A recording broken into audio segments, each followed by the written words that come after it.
Bienvenido a Psicolix. Acompáñanos a ver sobre el duelo, que no es esto, es más como esto. Pero veamos por qué. Hoy veremos la teoría de las 5 fases del duelo de la psiquiatra Elizabeth Kubler-Ross, que de hecho que parece su nombre por si quieren ir a revisarlo. Pero primero debemos de saber qué es el duelo. El duelo es el proceso psicológico al que nos enfrentamos tras las pérdidas y que consiste principalmente en la adaptación emocional a esta pérdida. Si bien se trata de una experiencia compleja que engloba tantos factores fisiológicos, cognitivos y comportamentales, entre otros más, también se define como la pérdida de cualquier objeto de apego que provoca un duelo. Si bien la intensidad y las características de esta pueden variar en gran medida en función del grado de vinculación o de la propia naturaleza de la pérdida, las pérdidas no siempre son físicas, sino que también pueden tener un carácter abstracto. Por ejemplo, cuando pasamos por un proceso de duelo, cuando sufrimos la ruptura de una pareja, o cuando abandonamos el lugar donde vivimos desde pequeños de manera definitiva, o cuando nos despiden de nuestro puesto de trabajo, o cuando perdemos alguna movilidad de alguna parte del cuerpo. No obstante, el duelo por muerte es el tipo más relevante por la potencia con que afecta a la mayor parte de las personas. Pasando a las 5 fases del duelo de la teoría de Elizabeth Kubler-Ross, que publicó en 1969 en su libro traducido al español como Sobre la muerte y el morir, que de hecho aquí aparece su nombre por si quieren ir a revisarlo, en el cual describió por primera vez estas 5 fases del duelo. Para ello se basó en su trabajo con pacientes terminales en la Universidad de Chicago, las cuales a los años después insistió en que el proceso del duelo no es tan lineal y rígido. Según afirma la autora, en primer lugar pasamos por la fase de la negociación, y después la de la ira, la de la negociación, la depresión y finalmente la de la aceptación de la pérdida. Pero para memorizar las fases puede ser útil aprenderse el acrónimo NINDA, que sería negación, ira, negociación, depresión y finalmente aceptación de la pérdida. Pero ahora veremos cada uno más a fondo. La negación es una reacción que se produce de forma muy normal inmediatamente después de una pérdida, con frecuencia vinculada a un estado de shock o embotamiento emocional e inclusive cognitivo, aunque en ocasiones puede manifestarse de un modo más difuso o abstracto. La negación a menudo se concreta en un cuestionamiento de nuestra propia realidad, como por ejemplo pudiera ser: ¿es cierto lo que está ocurriendo? ¿Ha pasado realmente?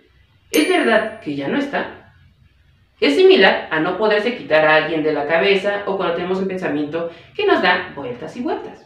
Pero la cuestión no es olvidar lo que se ha perdido, sino aprender a vivir con la pérdida. Una vez termina la negación, va asociado a sentimientos de frustración y de impotencia con respecto a la propia capacidad de modificar las consecuencias de la pérdida. Dicha frustración conlleva la aparición de enfado y de ira, como sucede en general y no solamente en el duelo, sino en diversas situaciones de la vida. Es la segunda etapa, la ira. Durante esta etapa, la persona busca atribuir la culpa de la pérdida a algún factor, como puede ser a una persona o inclusive a uno mismo. Es por ello que el proceso del duelo implica la superación de la frustración y del enfado, que se relacionan con intentos psicológicos naturales de que nuestro estado emocional y nuestro contexto se mantengan iguales que antes de la pérdida, como si todo siguiera igual. Es posible que uno también esté enfadado consigo mismo por no haberlo podido evitar. El querer salvar una vida no es poder impedir una muerte. Pero sobre todo, uno puede estar enfadado por encontrarse en la situación que no esperaba, ni merecía ni deseaba. También puede enfadarnos que la persona nos haya abandonado y no haya pasado más tiempo con nosotros. Pero objetivamente sabemos que esa persona no quería morir. Pero emocionalmente lo único que sabemos es que ha fallecido. Esto no tenía que suceder, o al menos no en este momento. La ira es una etapa necesaria del proceso curativo. Tú, que estás viendo este video, tienes que estar dispuesto a sentir la ira. Aunque parezca infinita en algunas ocasiones, cuanto más auténtica la sientas, antes comenzará a disiparse y antes te curarás.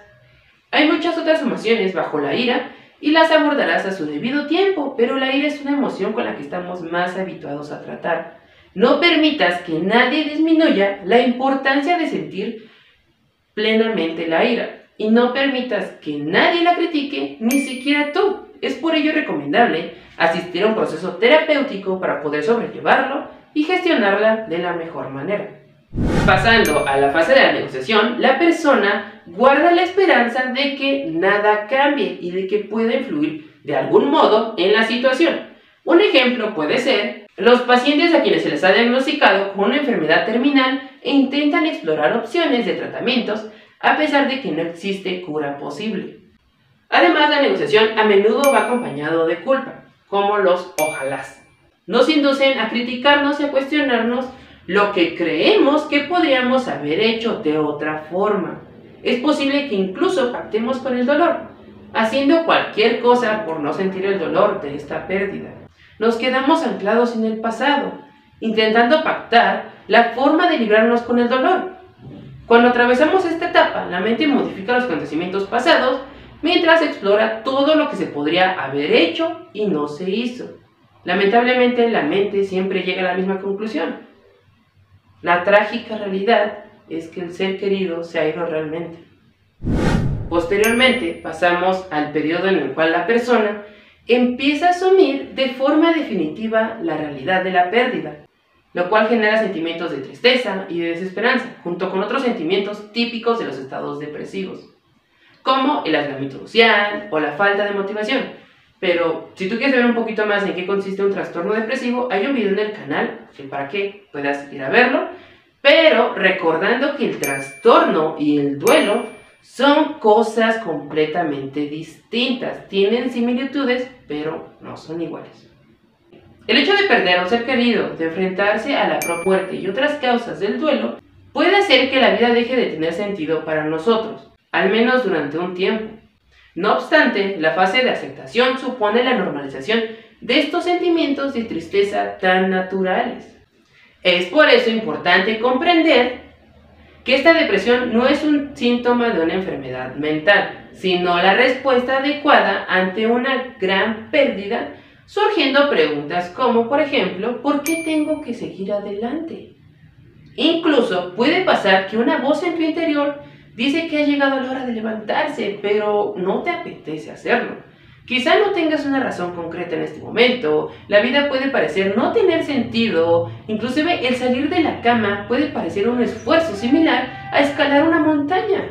Te sientes pesado y la acción de ponerse de pie requiere un esfuerzo del cual a veces sentimos que carecemos en este momento por el que estamos pasando. Pero recuerda, como el duelo es un proceso de curación, la depresión es uno de los muchos pasos necesarios que hay que superar para conseguirla, ya que cuando te permitas a ti mismo experimentar la depresión, desaparecerá en cuando haya cumplido su propósito. A medida que vayas haciéndote más fuerte, es posible que vuelva de vez en cuando, pero así es como funciona el duelo.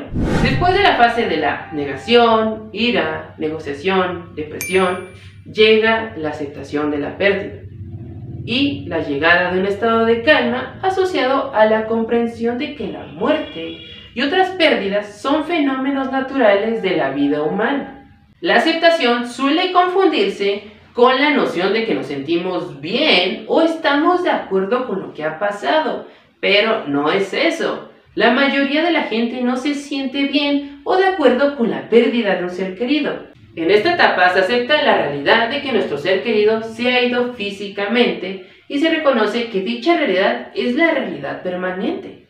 Nunca nos gustará esta realidad, ni estaremos de acuerdo con ello, pero al final la aceptamos. Es la nueva forma con la que debemos aprender a vivir. Ahora es cuando nuestra readaptación y curación final pueden afianzarse con firmeza, a pesar de que a menudo vemos y sentimos la curación como algo inalcanzable. La curación refleja en las acciones de recordar, recomponerse y reorganizarse. A medida que nos curamos, aprendemos quiénes somos y quién era nuestro ser querido en vida. De una extraña manera, a medida que avanzamos en el duelo, la curación nos acerca a la persona que amábamos. entendiendo que nunca podremos reemplazar lo que se ha perdido, pero podemos establecer nuevos contactos, nuevas relaciones importantes, nuevas interdependencias. En lugar de negar nuestros sentimientos, escuchemos nuestras necesidades. Podemos empezar a acercarnos a otros y formar parte de su vida.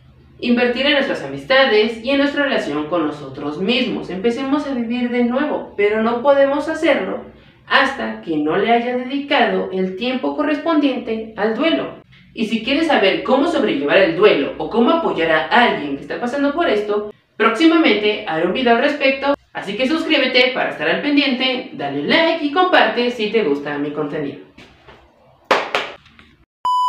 Aprenderse el acrónico,